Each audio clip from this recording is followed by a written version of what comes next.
Angkatan bersenjata Federasi Rusia terus melancarkan aksinya dalam menggempur pertahanan pasukan Ukraina. Hampir setahun pertempuran antara Rusia dan Ukraina tak kunjung mereda. Sebuah rekaman ramai beredar di media sosial Telegram pada Sabtu 7 Januari 2023.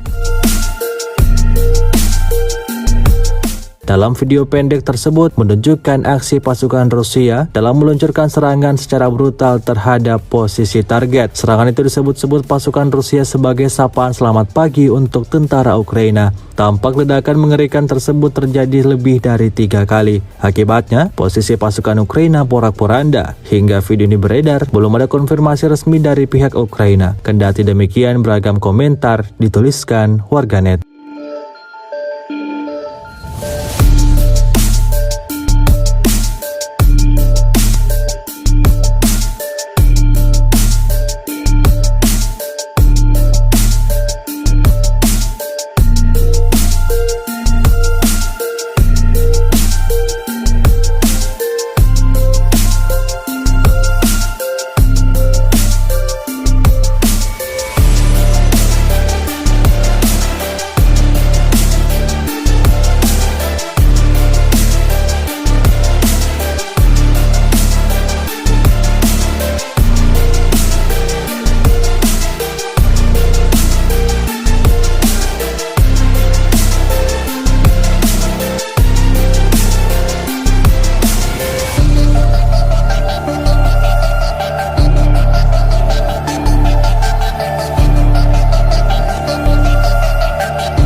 Terima kasih sudah nonton.